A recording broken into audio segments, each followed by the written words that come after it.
আচ্ছা, বাকিদের প্রত্যেকের কোম্পানি যেটা ছিল তাদেরকে আপনাদের কস্ট অফ ডেট ভালো আসতেছে? কস্ট অফ ডেট কেউ ক্যালকুলেট করছেন? দিব কস্ট অফ ডেট ক্যালকুলেট করছেন? পরে কিন্তু আমাকে বলতে পারবেন না, কারণ আমি কিন্তু পরে এগুলোর মাথা ধরে রেসপন্সিবিলিটি মাথায় নেব। হ্যাঁ ধরুন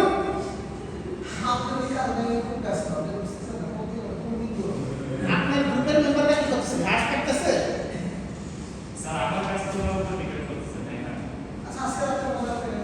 এটা না, আমি বলতেছি আমি চাই গ্রামীণ, আমি যতটুকু কভার করেছি ততটুকু নাম্বার কারেক্ট আসছে কিনা।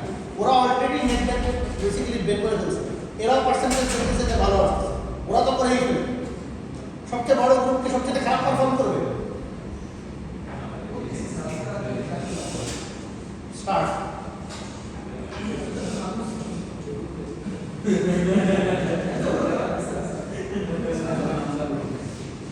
আমি এআই চাই, মানুষ দিয়ে পারবো না। এখানে tax rate is easy, tax রেটটা ইয়ারলি কনসিডার করে আমরা এভারেজ ট্যাক্স রেট নিয়ে আসবো। Now implied cost of debt আমরা বের করে ফেলছি। এখন এটার পরে cost of debt percentage, interest rate earn percentage, ঠিক আছে? এখন এখানে আমরা ইন্টারেস্ট রেট আর্ন পার্সেন্টেজটাকে বেসিক্যালি দেখাতে চাই। সো নেট ইন্টারেস্ট যেটা আছে, net interest divided by average sum, এই ভ্যালুটাকে একটু দেখেন সবাই, এভরিবডি কাম ওভার হিয়ার।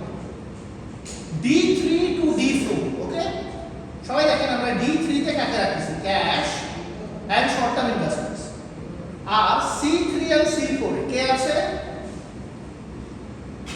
আমি যেটা করতেছি সেটা হচ্ছে আগের ক্যাশ দুইটা ভ্যালুর মাঝখানে এভারেজ একটা ভ্যালু নিচ্ছি। এগেইন সবাই এখানে দেখেন, আগের ক্যাশ দুইটা ভ্যালুর মাঝখানে এভারেজ একটা ভ্যালু নিচ্ছি এবং আমি স্পেসিফিক্যালি মেনশন করে দিচ্ছি যদি আপনি শর্ট টার্ম ইনভেস্টমেন্টস পান। Now, what is the process of finding out any information that you do not see directly in the financial statement? না, সহজ বিষয় হচ্ছে ওটা তো স্ক্রিনশট নিয়ে আসবে, কিন্তু ধরেন ওইখানেও আপনার কাছে ইনফরমেশনটা নাই। সহজ বিষয় go to the financial statements, search it, find out the information and put it down manually. Okay? যদি সেটাও না থাকে, এগেইন আমি অ্যানাউন্স করতেছি, যদি এটার পরেও আপনার কাছে শর্ট টার্ম ইনভেস্টমেন্টসের অ্যামাউন্ট কোম্পানি ফাইন্যান্সিয়াল রিপোর্টও বলা না থাকে অথবা কোনো স্পেসিফিক ইনফরমেশন কোম্পানি ফাইন্যান্সিয়াল রিপোর্টও বলা না থাকে, clear cut you do not have that information to process this particular equation. Okay, clear? So এখানে আছে, আমি এখানে যেটা বলতেছি সেটা আপনি যেটা এখানকার জন্য করতেছেন এখানেও আছে, এবং আমরা at the same time যেটা করব সেটা হচ্ছে আমাদের প্রিয় লঙ্কা বাংলাতে গিয়ে আমি দেখানোর চেষ্টা করি, lonkabd.com এ গিয়ে আমি দেখানোর চেষ্টা করি। we are going to go to আপনাদের লেভেলতে আমি যাওয়ার চেষ্টা করতেছি। লেভেলতে আমি যেটা দেখেছি ফাইন্যান্সিয়াল স্টেটমেন্টসে আপনি যদি যান ইনকাম স্টেটমেন্টে as much I know short term investments খুব ক্লিয়ারলি দেওয়া থাকার কথা, ঠিক আছে? সুযোগে দেখতেছিলাম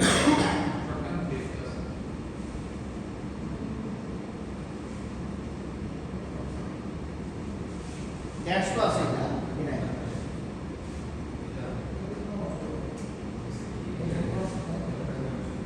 ক্যাশ দিতে হবে,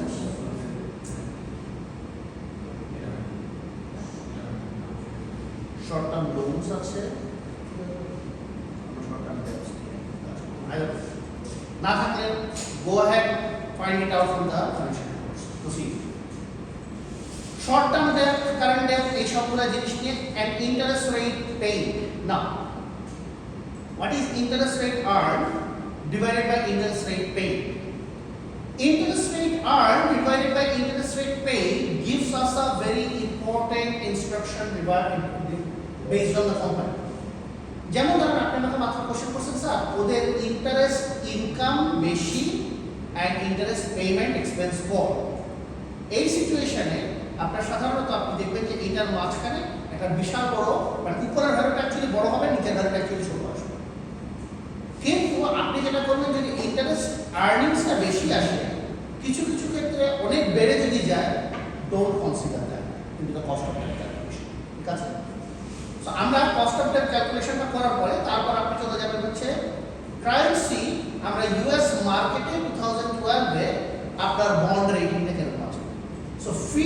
রেটেড এ বন্ডস, এটা স্যার অলরেডি একটা ইনফরমেশন দিয়ে দিয়েছে। আপনি বন্ড রেটিং এর ইনফরমেশন চাইলে এখন ইয়াহু ফাইন্যান্সে বেসিক্যালি সিম্পলি ক্লিক করলেই সবগুলো বন্ড রেটিং এর ইনফরমেশন দিয়ে দেবে। The current one will be provided pretty easy, but even then we don't require it, so আমরা ওখানে যাব না। This is basically bond structure and this is basically the yield model. Now try and understand এই একটা ইনস্ট্রাকশনকে আমি একটু বড় করে দেখানোর চেষ্টা করি।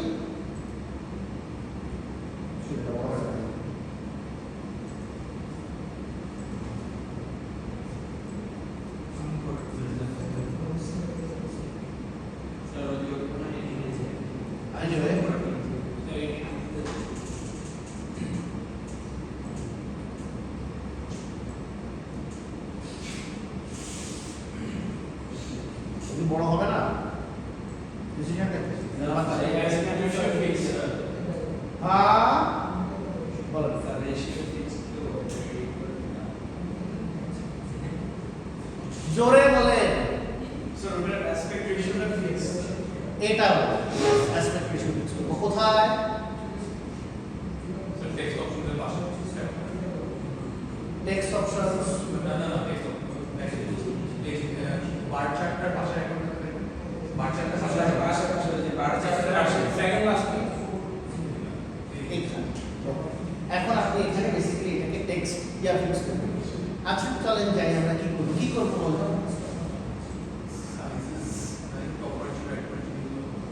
স্যার জাস্ট এই ইয়েটা চার্টটা একটা কোনো ধরে জাস্ট টান মারলে এটাই আমি করার চেষ্টা করি। নিচে হয় না এই এই ফরম্যাটটা হয় ইট ইজ আচ্ছা অসুবিধা নেই sir zoom in then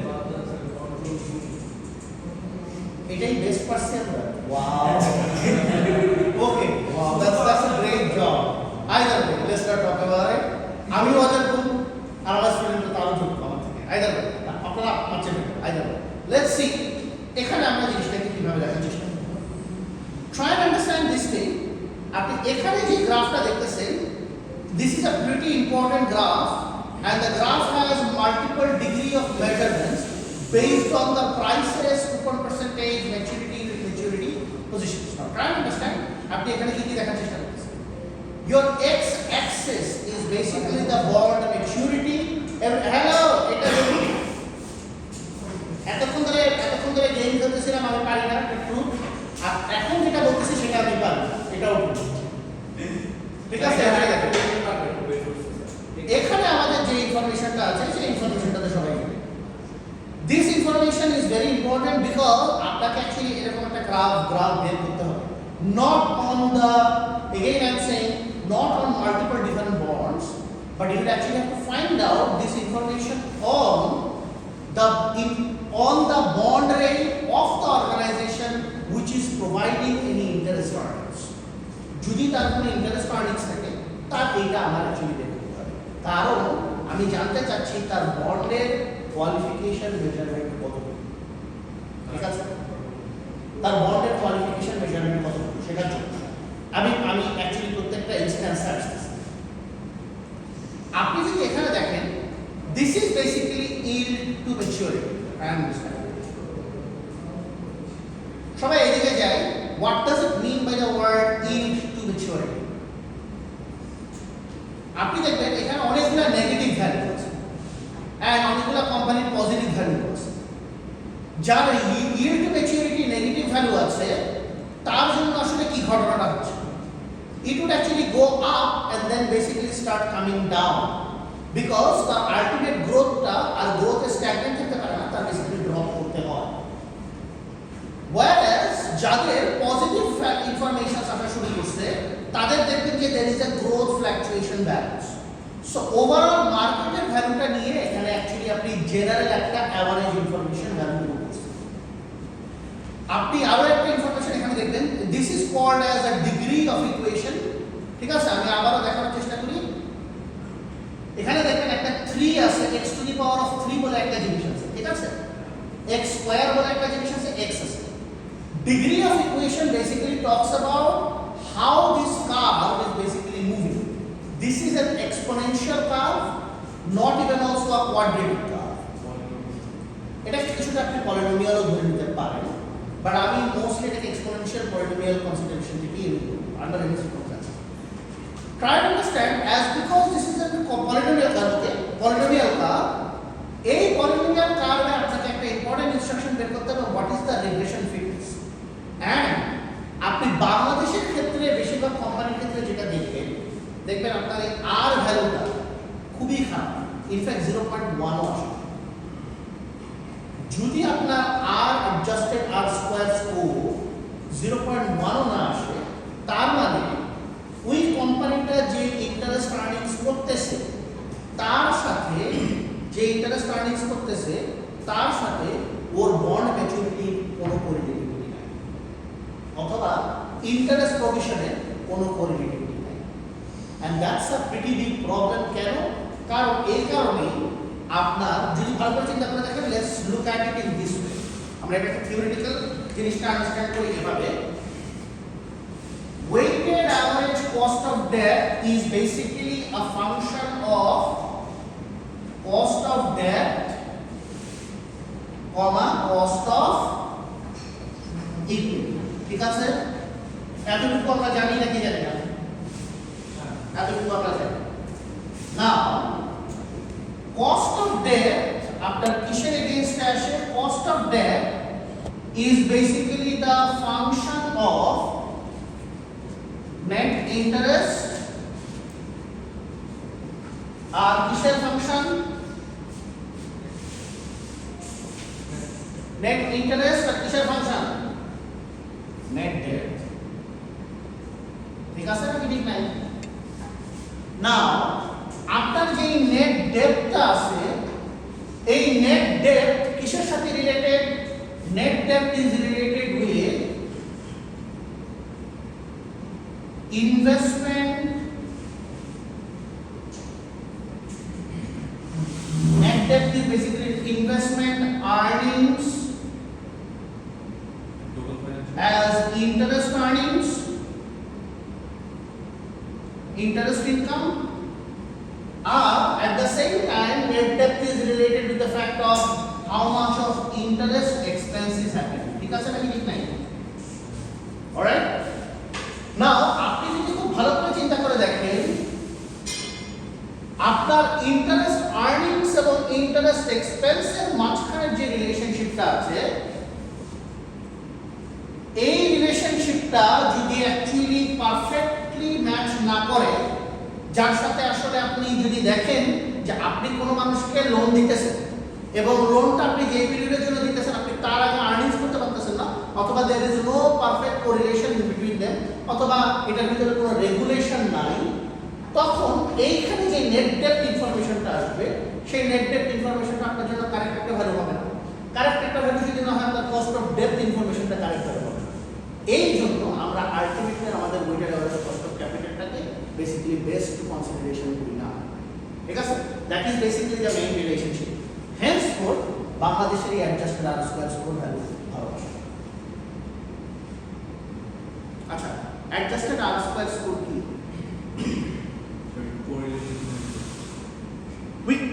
you can say it is a correlation but আমি কি correlation শব্দটাতে আসতে চাইবো না আমি correlationের আগে এটাকে বলবো it is a regression fitness এটা হচ্ছে যে কোনো একটা পার্টিকুলার x ভ্যারিয়েবলের সাথে y ভ্যারিয়েবলের চেঞ্জটা কতটুকু ভালো ফিট সেই জিনিসটাকে বোঝানোর জন্য আমরা basically adjusted R square score করি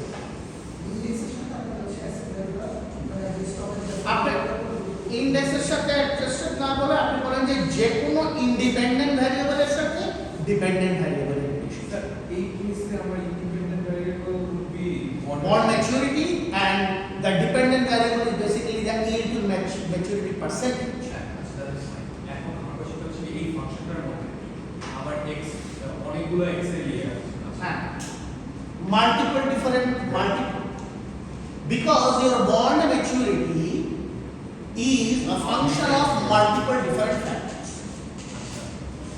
your bond maturity now can understand এটা আপনাকে এখন আমি বুঝাইতে পারবো না have you ever heard of a concept called as PCA principal component analysis principal component analysis is some sort of thing like this আপনার ধরেন 100টা ফিচার আছে ওই সকল ফিচারের মধ্যে আমরা এমন একটা ফিচারকে প্রধানত বের করে নেব যেটা y ভ্যারিয়েবলকে সবচেয়ে বেশি ইমপ্যাক্ট করে, তার একটা পার্সেন্টেজ আমরা নিয়ে আসবো যার ইমপ্যাক্টফুল পার্সেন্টেজ সবচেয়ে বেশি। তারপর আরেকটা ফ্যাক্টরকে নিয়ে আসবো যেটার পার্সেন্টেজ ইমপ্যাক্ট এটা একটু কম কিন্তু সেকেন্ড ইমপ্যাক্ট থার্ডটা চেয়ে বেশি। এইভাবে দেখেন ডিগ্রি অফ ইনফ্লুয়েন্স ফ্যাক্টরস আসছে, ডিগ্রি অফ ইনফ্লুয়েন্স ফ্যাক্টরস একসাথে মিলে ফরম্যাট হচ্ছে। সো এটা আসলে অ্যাকচুয়ালি মেশিন লার্নিং এর একটা ফরম্যাট টিসিএ থেকে জেনারেট করছে যেটা আপনি এখানে দেখতেছেন। সো এসেনশিয়ালি এটা একটা মানে এক্সপোনেনশিয়াল কার্ভ হয় লিনিয়ার কার্ভ হয় দেন বাট দেন না লিনিয়ার কার্ভ হয় না টিসিএ আমি যদি মেশিন লার্নিং এক্সপ্লেইন করি এটা আসলে মাল্টিপল ডিফারেন্ট এক্সপোনেনশিয়াল আর পলিনোমিয়াল কার্ভেই থাকে সে, বাট এটাকে for the easiness of math বা টিসিএ করে একটা ভ্যারিয়েবল একটা format. So our x cube, x square, x. All of them are different variables, But they are of the same bond mass. Same different bond mass. different bonds. এগুলো আপনি এগুলো এখন sir আমরা এগুলাতে এখন না ঢুকলে আবার আরেক সমস্যা। মেশিন লার্নিং আমরা এখন যাব। হ্যাঁ এগুলাতে তো আমরা পড়াতে এগুলাই বুঝতেছি না। যাক এনিওয়ে এবার এই ইনফরমেশনটাকে আসে এই একটা ভ্যালু খুব জরুরি, সবাই একটা ভ্যালুর দিকে তাকান। এটা হচ্ছে মানে বেসড অন মার্কস, মানে যে কোনো একটা পার্টিকুলার কোম্পানি, আমি এই একটা কোম্পানির জন্য যদি ধরি এখানে আসেন, এখানে দেখেন ও এই ভ্যালুটাকে এখানে দেখতেছেন, আবার এই ভ্যালুটাকে আপনি এখানেও দেখেন, ঠিক আছে Sir, আরেকটা question. Yes sir. এটা কি আমরা always একটা polynomial function হবে? অ্যাকচুয়ালি এটা মাল্টিপল পলিনোমিয়াল ফাংশন স্বাভাবিকভাবে থাকবে, অলওয়েজ একটা মাল্টি পলিনোমিয়াল ফাংশন। আপনি ইল্ড কার্ভ বলতেছেন, হ্যাঁ the yield curve is obviously yield curve is always definitely a polynomial। এটার সাথে এটা কোনো রিলেশনশিপ থাকবে ডেফিনেটলি, কারণ আপনার একটা ভ্যালু দিয়ে আপনি কখনোই এটা পেতে পারবেন না, সেটা সম্ভব না। But that's not the concern is this, যে আপনার কাছে এখানে যতগুলো ভ্যালু আসছে এই একটা ইনফরমেশনের দিকে খুব ভালো করে তাকান। ওরা এই জায়গায় 0.6 করছে, এখানে দেখেন 0.008 আসছে। ইটস লাইক সবার জন্য কিন্তু ভ্যালুটা সেম না। এটা হচ্ছে পুরো মার্কেটের যে ইনফরমেশনটা আছে, পুরো মার্কেটের ইনফরমেশনটা হচ্ছে এই জায়গা থেকে বেসিক্যালি রিপ্রেজেন্ট। ভালো করে দেখেন পুরো মার্কেটের ওভারঅল ইনফরমেশনটা এই জায়গায় রিপ্রেজেন্ট, কিন্তু শুধু মার্কেটের জন্য যদি বলেন মার্কেটের জন্য কিন্তু এটা সেম না। দেখেন এখানে 0.08 হচ্ছে, এখানে 0.06, হ্যাঁ Sir, 8 Sir, y equals to 8 exponential. স্টোপেই দিই না ও হ্যাঁ তাহলে এটা এখানে বেসিক্যালি মার্কেটের জন্য অ্যাভারেজ এটাই করতেছে আইদার। কিন্তু আমি আবারও বলে দিচ্ছি প্রত্যেকটা কোম্পানির জন্য যদি আপনি আলাদা করে বলেন সবগুলো কোম্পানির জন্য ভ্যালু সেম হবে না। দে আর অবভিয়াসলি, কারণ প্রত্যেকের ইল্ড রেট কিন্তু ডিফারেন্ট, ইল্ড কার্ভের ইমপ্যাক্ট প্রত্যেকের ডিফারেন্ট। কিন্তু আমরা এখানে স্যার বলতে যেটাকে বোঝাচ্ছে আপনি এক্স্যাক্টলি এই ধরনের একটা পার্টিকুলার ইনফরমেশনকে বেসিক্যালি কনসিডার করে নেবেন, ঠিক আছে? আমরা এই ইনফরমেশনটাকে কনসিডার করে বেসিক্যালি প্রসিড করতে থাকি। That's the first one. Next এবার আমরা চলে যাব হচ্ছে Gordon model cost of equity. Let's come now to Gordon model cost of equity. কিভাবে আমরা Gordon model cost of equity বের করব?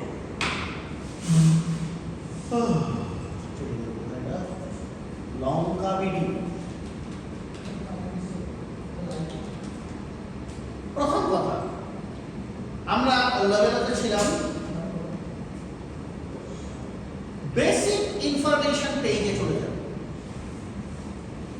এখানে দেখেন তো ইজ देयर এনি ইনফরমেশন, খুব ভালো করে খুঁজেন আপনার কাছে কস্ট অফ ইকুইটির কোনো বেসিক ইনফরমেশন আছে নাকি নাই। It's a very important thing. I need to figure out এই পেজ থেকে আপনার কাছে কস্ট অফ ইকুইটির কোনো ডাইরেক্ট ইনফরমেশন আছে কিনা। কারণ যদি কস্ট অফ ইকুইটির কোনো ইনফরমেশন না থাকে আমাকে বের করতে হবে, আর নাইলে আমি জাস্ট এখানকার কস্ট অফ ইকুইটি ইনফরমেশনটাকে বের করব, ঠিক আছে? ধরেন আপনি এখানে পাইলেন না, গো to the company, go to the company reports, ওখানে যাবেন, ওখানে গিয়ে আপনি আমার কস্ট অফ ইকুইটি ইনফরমেশন দেখেন দিতে পারবেন। সো আমরা এখন ওটাও দেখি, আমাদের কাছে cost of equity information financial statement যে তারপর পাওয়ার কোনো পসিবিলিটি নেই। রেশিওতে কি ওরা মেনশন করে নাকি কখনো কখনো? না, মেনশন করার কথা না, এত মহান কাইন্ড অফ রেশিও এরা করে না, বুঝা গেল? আমি ওদের অ্যানুয়াল রিপোর্টটাকে বেসিক্যালি ডাউনলোড করব, ঠিক আছে? ডাউনলোড করার পরে আমি এখানে আমার যে রিপোর্টটা আছে রিপোর্টটাকে আমি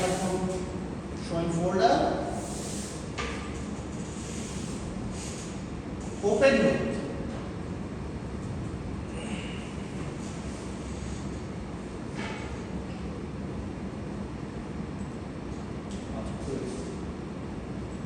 আর বলো তো আমি এখানে এটাকে কেন দিলাম আর আমি এখানে কস্ট অফ ইকুইটিটাকে বোঝার চেষ্টা করি ঠিক আছে কোনো কিছুই নেই সিম্পল এটা বাদ এটাকে দেখার চেষ্টা করি এখন যখন ইকুইটি শব্দটা আসবে অবভিয়াসলি আপনি দেখার চেষ্টা করবেন এখানে ইকুইটি বলতে কি বোঝাতে যাচ্ছে কোথায় কোথায় যাচ্ছে এখানে changes in equity and cash flows for the year এই শব্দের কথা বলা হয়েছে কোনো ইনফরমেশন নাই let's go to the next one কোথায় ওরা ইকুইটি শব্দটা আরেকবার ইউজ করছে they should actually highlight that I don't see এখানে আমি বুঝতেই পারছি না এনিওয়ে দেখুন কিন্তু এখানে আছে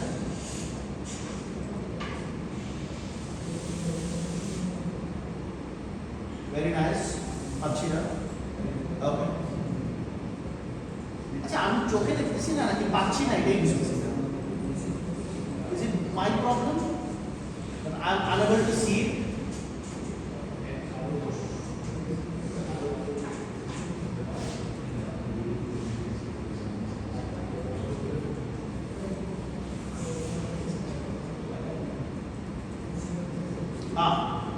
আমার ধারণা এই দিকে গেলে আস্তে আস্তে করে আমরা ইনফরমেশন কিছু পেতে পারবো Now, this is the position যেখানে আপনার ওরা ওভারঅলি 5 years financial summary ধরাই দিয়েছে যদি আপনার কাছে কস্ট অফ ইকুইটি নাও থাকে এবার আমরা কস্ট অফ ইকুইটি বের করার চেষ্টা করব কিভাবে করব সেই জিনিসটাকে আমরা একটু দেখি মেথডটা অলরেডি দেওয়া হয়েছে price current dividend now even if those things are not there there will be definitely a particular amount of dividend value provided or else আপনি যদি এখানে যান আপনি যদি ওদের মেইন রিপোর্টে চলে যান এখন দেখি কিভাবে কাজ করে কিনা নাকি আবার যাবে না ভেরি নাইস যায় নাই বুঝতেই পারলাম কাজ করবে না চাচ্ছি না আমি কাজ করি right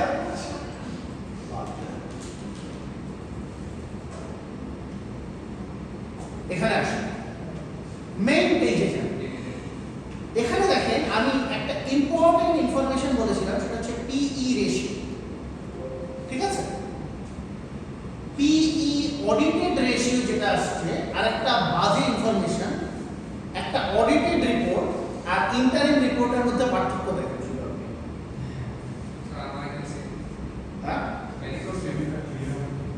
আমি এই কারণেই ভালো ভালো কোম্পানি আপনাদেরটা দেখেন আপনারা প্রত্যেকে আপনাদের নিজেদের কোম্পানিটা দেখেন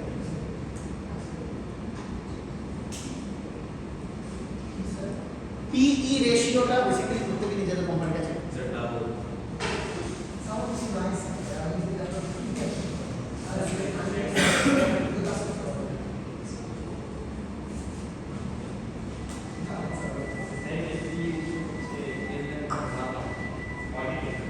और इंटरनेट का इंटरनेट और audited 3.9 oh that's close still close এই ধরনের কোম্পানিতে আপনি ডেফিনেটলি যখন ভ্যালু মানে আমি যখন আমার ভ্যালুয়েশন করব প্রিটি মাচ ওই সেম পেজ আপনি জাস্ট মেইন পেজই পাবেন এখন পি রেশিও প্রথমে করেন নেক্সট পি রেশিও বের করার পরে পি ইন্টারনেট 25 আর অডিটেড 18 18 আর 25 আর ধর এটা তো অনেক ভালো আপনি 31 এর 66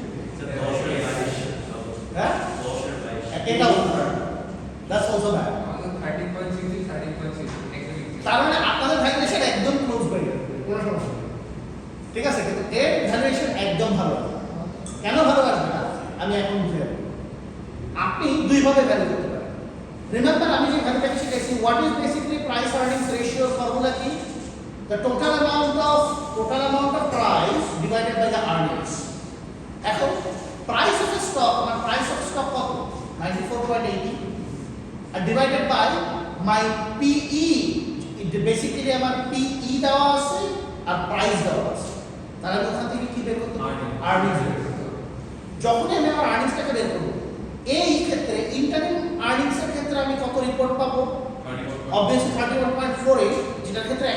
পাবো প্রাইস আর্নিংসটার রেশিও আর্নিংসটা অনেক বেশি পাবো, কারণ এর ভ্যালুটা কম। হ্যাঁ অবভিয়াসলি ভ্যালুটা যেহেতু কম, আমি আর্নিংসের ভ্যালু পাবো বেশি। কিন্তু আপনি যদি অডিটেড রিপোর্টটা করেন সেটাতে আপনি ভ্যালু পাবেন কম। সো অবভিয়াসলি আমি যদি যেটা পার্টিকুলার মেথডে চিন্তা করি যে I am getting a very long big range of two different stock values which might not be correct. Obviously, that's the first problem. Anyway, that's still not my concern. Let's come down to the position of total shares. Now, আমরা এখানে আমাদের total number of situationটা নেব, my current market per share price rate, and then I am coming down to the position of current dividend amount. Now, সবাই এখানে চলে যান এবং এখানে গিয়ে আমরা এই কোম্পানিটার ডিভিডেন্ড পার্সেন্টেজ কোথা থেকে বের করব। সবাই ফাইন্যান্সিয়াল স্টেটমেন্টে যাই।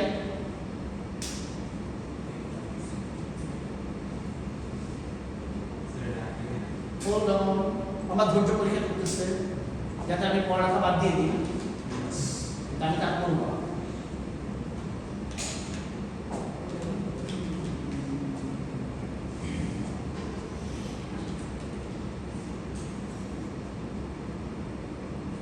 এবার আমরা ফাইন্যান্সিয়াল স্টেটমেন্টে গিয়ে প্রথমেই বের করার চেষ্টা করব হোয়াট ইজ মাই ডিভিডেন্ডস পেয়েবল। ঠিক আছে, ডিভিডেন্ডস pay out ratio. Go to ratio. Let's see if we do have any dividends payout ratio. আপনাদের প্রত্যেকটা কোম্পানিতে রেশিও। ওকে, আরে বাবা ওখানে না থাকলে এখানে আসে না।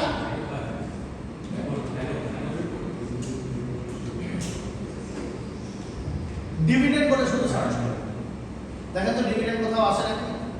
আছে তো অবশ্যই, আর আমি চোখে দেখতেছি না, আমি কিন্তু ঠিকই ডিভিডেন্ডের একটা পেজ খুঁজে বের করে দিচ্ছি। ঠিক আছে, এখানে দেখেন, এখানে একটা কথা বলতেছি,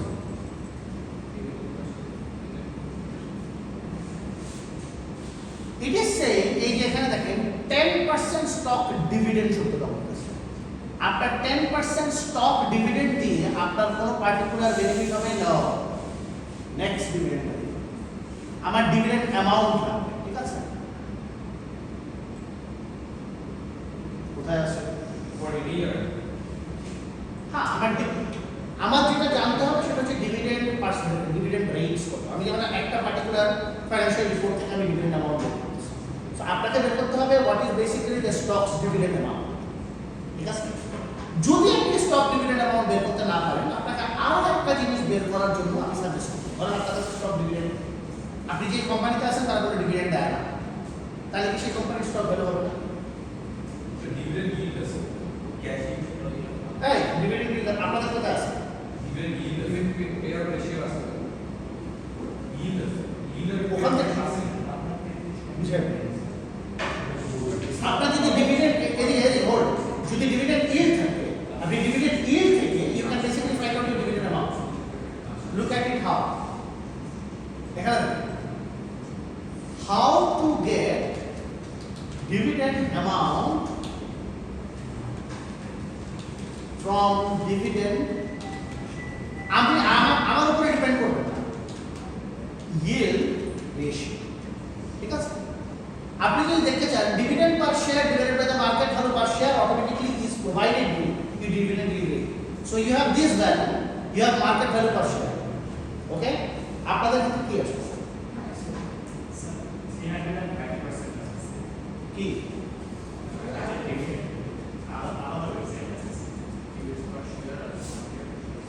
আর তানজিম আপনাদেরটা? স্যার ক্যাশ ডিভিডেন্ড আর স্টক ডিভিডেন্ড দুইটাই নেই, দুটোই দেয়। দুইটাই নেই, ক্যাশ ডিভিডেন্ড। আপনি যে স্টকে কত পার্সেন্ট ডিভিডেন্ড দিচ্ছে, মানে stock dividend is basically incremented in stock amount, সেটা আমার কনসার্ন। আমার কনসার্ন কি? আমার কনসার্ন হচ্ছে মেইনলি সে কত percentage of money as dividend দিচ্ছে একটা স্টক। স্যার আপনাদের হচ্ছে 10.21 হ্যাঁ, আপনাদের 10.21 dividend yield dividend yield rate আছে না? জি স্যার ডিভিডেন্ড yield রেট যদি থাকে, এখানে দেখেন এখানে ফর্মুলা এদিকে দেখেন ফর্মুলা দেওয়া আছে, dividend yield rate is equal to dividend per share divided by the market value per share. So আপনার কাছে ডিভিডেন্ড yield রেট আছে, আপনার কাছে মার্কেট ভ্যালু পার শেয়ার আছে, আপনি ওখান থেকে ডিভিডেন্ড পার শেয়ার বের করতে পারেন। সেটা প্রত্যেক বছর একটা ঠিক আছে? বুঝতে পারতেছেন? আমি কিন্তু আপনাদেরকে এখন সব ইনফরমেশন হাতে হাতে করাই দিচ্ছি। এরপরে যদি না পারেন ডিভিডেন্ড অ্যানাউন্স করে ফেস ভ্যালু করে না 10% বা আপনি পার্সেন্টেজটা ধরেও আসতে পারেন, অথবা আপনি স্ট্রেট ফরওয়ার্ড ডিভিডেন্ড রেটটাকে নিয়ে আসতে পারেন। ঠিক আছে?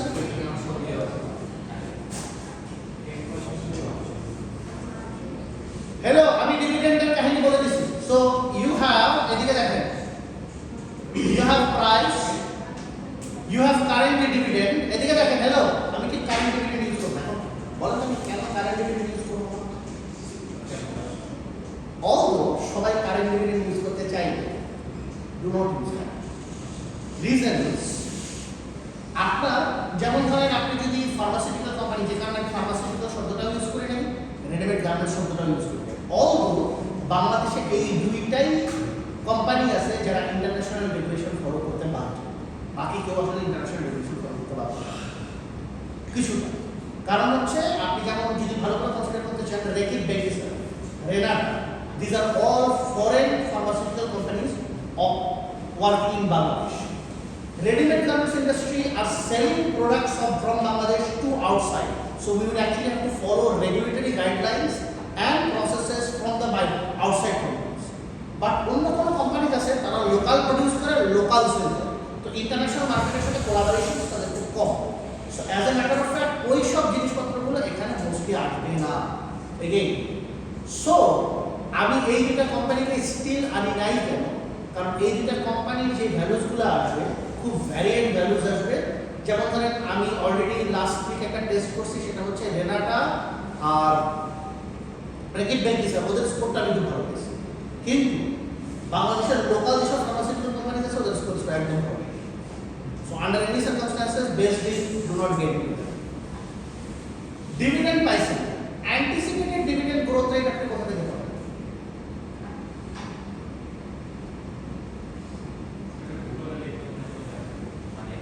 অ্যান্টিসিপেটেড ডিভিডেন্ড গ্রোথ রেট হচ্ছে প্রত্যেক বছরের ডিভিডেন্ড চেঞ্জ পার্সেন্টেজ কি আছে, এটা আমরা জিজ্ঞেস করে পেয়েছি। কিন্তু আমি কেন স্টিল কারেন্ট ডিভিডেন্ড রেট ধরবো না?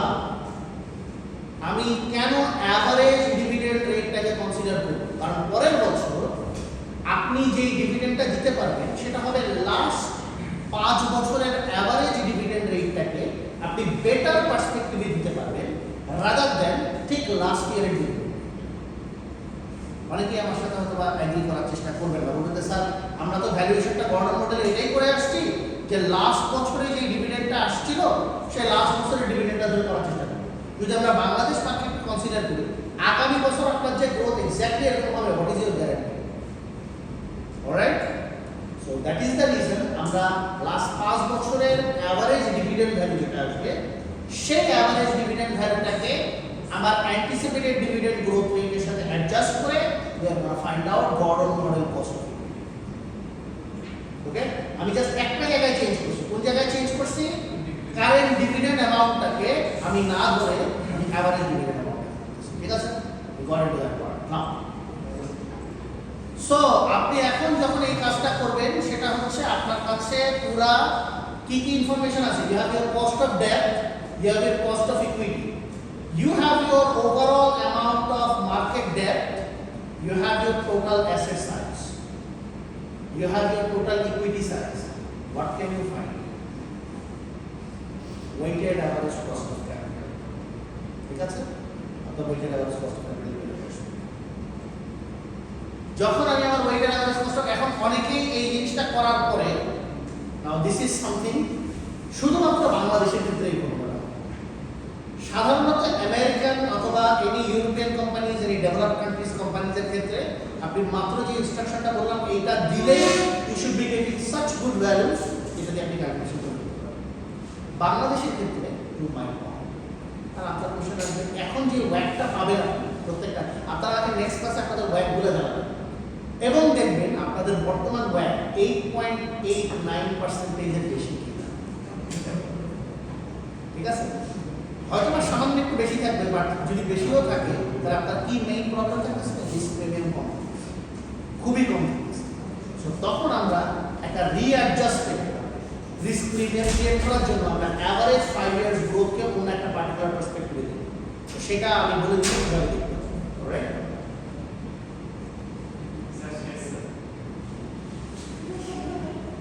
ডিভিডেন্ড পেয়ার হচ্ছে তো লাস্ট 5 ইয়ারের অ্যাভারেজটা করতে হবে। হ্যাঁ, 5 ইয়ারের ডিভিডেন্ড পে আউট প্রত্যেকটা নেবেন, রেশিওটা নেবেন, পে আউট রেশিওটা নেবেন, মানে ডিভিডেন্ড রেশিও নেবেন অথবা ডিভিডেন্ড পে আউট অ্যামাউন্ট থেকে নেবেন। আপনি ওই প্রসেসে তো করতে পারেন, আপনি ডিভিডেন্ড পে আউট অ্যামাউন্ট থেকে নিয়ে তারপর আপনি সেই পে আউটগুলো থেকে স্টক প্রাইস দিয়ে ডিভাইড করে পার স্টকের ডিভিডেন্ড ভ্যালু। পাঁচ ডিভিডেন্ড পার শেয়ার আছে, ডিভিডেন্ড পার পেয়ার রেশিও আছে, ডিভিডেন্ড পার কি চমৎকার কোম্পানি নিছে না, যারা বাচ্চা শুরু হতে মার্জিন করা আছে। কি বিউটিফুল কোম্পানি। এরকম একটা কোম্পানি আমার আসবে আইদার স্যার পেয়ার রেশিওতে অ্যাভারেজ করতে হবে। আমার প্রশ্ন হচ্ছে কি অ্যাভারেজ করে দেখা চেষ্টা করুন, যেহেতু ইনফরমেশন সবটা close by it should give you a pretty good valuation. Okay, এবার দেখেন হ্যালো,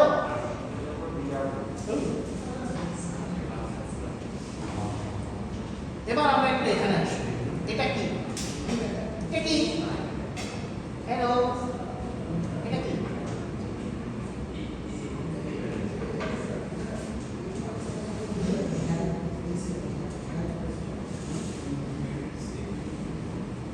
আচ্ছা, what did I basically see from here? আচ্ছা, প্রথম কনসার্ন, এখানে আপনি গ্রোথ পার্সেন্টেজ যেটাকে দেখতেছেন আর ইকুইটি পার্সেন্টেজ যা দেখতেছেন, দুইটার মাঝখানে একটা ছোট্ট ডিফারেন্স আছে। এই ডিফারেন্সটা কিভাবে আসে সেটা কি একটু বলতে পারবেন কি?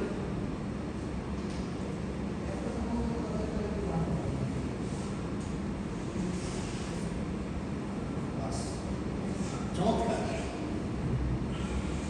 আমি একটু বড় করি, বড় করলে আসলে চোখে দেখতে পাবেন। এখানে আপনার টোটাল ইকুইটি পে আউট আছে আর লাস্টে গিয়ে আপনার ফাইনাল ইকুইটি পে আউট আছে, ঠিক আছে? আপনি এখানে যদি দেখেন, this is basically last 5 days growth percentage, আর লাস্ট 5 ডেজ গ্রোথ পার্সেন্টেজ রেটটাকে যদি আপনি দেখতে চান, জুন। সো এইখানে যেটা দেখতেছে সেটা হচ্ছে আপনার শেয়ার রিপারচেসেস কত হচ্ছে, আপনার স্টক থেকে প্রসিডস কত আসতেছে, আর ফাইনালি আপনি ইকুইটিতে কত টাকা পাচ্ছেন। This is a very variable rate.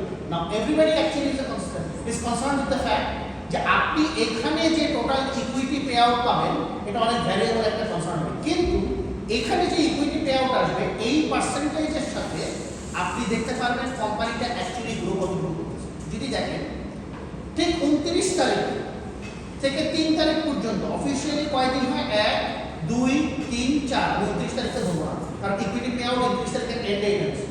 So 30 1 2 3 চারটা দিন আছে। সো আমার 38,000 মানে 3838 টাকা থেকে টোটাল গিয়ে ফাইনাল ইকুইটি বাড়তেছে কত, 6,418 টাকা। যদি আমি সেইটার মধ্যে থেকে জিওমেট্রিক গ্রোথ মিন কনসিডারেশনটা করি তাহলে আমার জিওমেট্রিক মিন হবে 6418 divided by the beginning equity payout of 3838 to the power of 1 divided by 4 because of the time period of time minus 1. That is providing me the geometric growth percentage. Now, this geometric growth percentage would be most accurate or close by growth percentage maybe for the nearby time periods. আর এই ভ্যালুটা থেকে শুরু করে আপনার Gordon model cost of equity পার্সেন্টেজের যে দুইটা equity আমরা মাত্র বের করলাম, এই দুইটা ইকুইটির মাঝখানে যে একটা আলাদা গ্রোথ আসবে, সেই গ্রোথ পার্সেন্টেজের মাঝখানে স্বাভাবিকভাবে ধরে নিতে পারবেন যে আপনার overall amount of cost of equity অথবা মার্কেট গ্রোথ উড এক্সিস্ট। ঠিক আছে, দ্যাট ইজ জেনারেল পার্সপেক্টিভ। এখন আজকে আর আমরা না ঢুকি, বাকিটুকুকে আমরা ইনশাআল্লাহ নেক্সট ক্লাসে আচ্ছা, গ্রোথ রেটটা যদি এরকম হ্যাঁ গ্রোথ রেটটা ওই যে গড় গ্রোথ রেটটা এটা তো একই মেথড।